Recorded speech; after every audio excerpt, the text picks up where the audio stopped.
अथ श्री महाभागवत महापुराण महात्म्य वर्णन पहला अध्याय।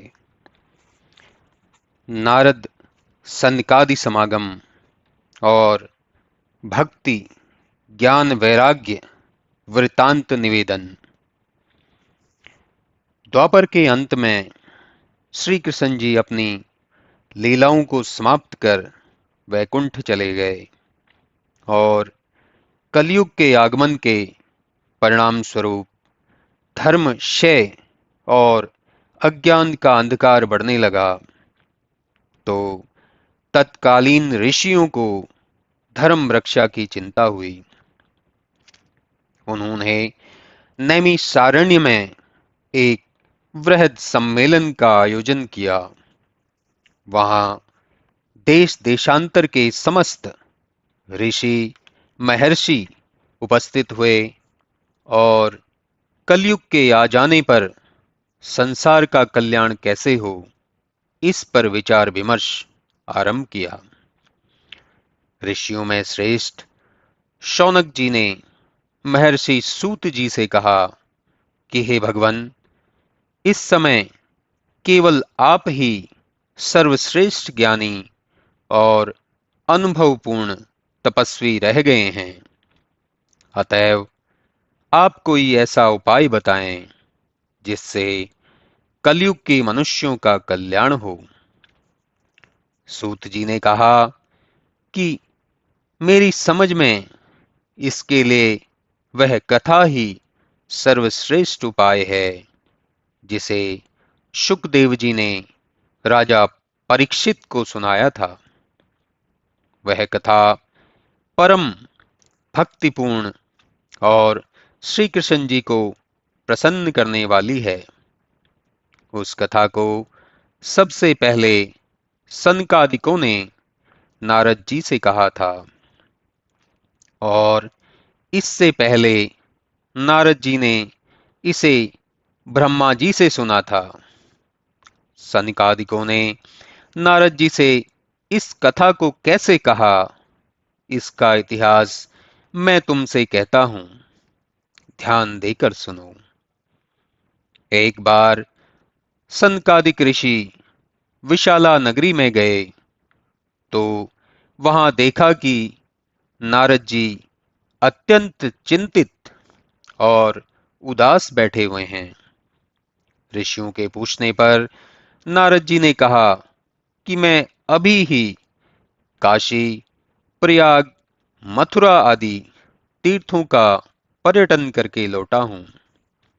मुझे वहां यह देखकर महान क्लेश पहुंचा है कि कलयुग के आ जाने के कारण सर्वत्र पापाचार फैल गया है और ऐसे निम्न कार्य होने लग गए हैं जैसा पहले कभी नहीं हुआ था। श्री कृष्ण भगवान की क्रीड़ा भूमि में मैंने एक तरुण स्त्री को अत्यंत दीन अवस्था में बैठा देखा, जिसके पास दो मृतक मनुष्य पड़े थे और वह उनकी सेवा में तल्लीन थी। मेरे प्रश्न करने पर उस स्त्री ने बताया कि मैं तो भक्ति हूं और ये दोनों मेरे पुत्र ज्ञान और वैराग्य हैं, जिन्हें कली ने जर्जर करके मृत अवस्था में पहुंचा दिया है। मैं द्रविड़ देश में उत्पन्न हुई और कर्नाटक, महाराष्ट्र और गुजरात तक आते आते वृद्ध हो गई। यहां वृंदावन में आ जाने पर मैं तो पुनः तरुण अवस्था को प्राप्त हो गई, किंतु ये मेरे दोनों पुत्र ज्ञान वैराग्य मृतक हो रहे हैं। अतएव मैं यहां से दूर देश चले जाने का विचार करती हूं।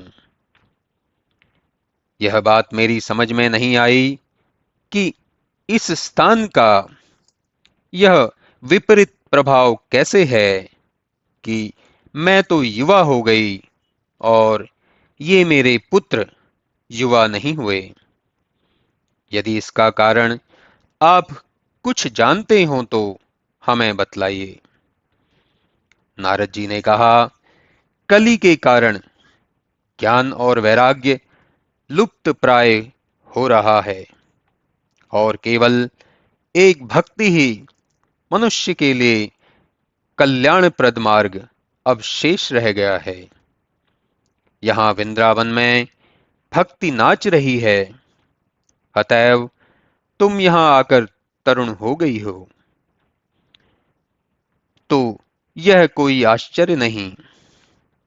भक्ति ने कहा कि राजा परीक्षित ने कलयुग को स्थापित कर अच्छा काम नहीं किया। नारद जी ने कहा कि राजा परीक्षित कली को मार डालने के लिए उद्यत हो गए थे, परंतु वह उनकी शरण में आ गया और राजा ने यह समझकर कि अन्य युगों के जप, तप, समाधि आदि के फलों से कहीं श्रेष्ठ फल कली में केवल श्री कृष्ण के गुणानुवाद से प्राप्त हो जाता है, अतएव उन्होंने कली को छोड़ दिया और वह प्रतिष्ठित हो गया।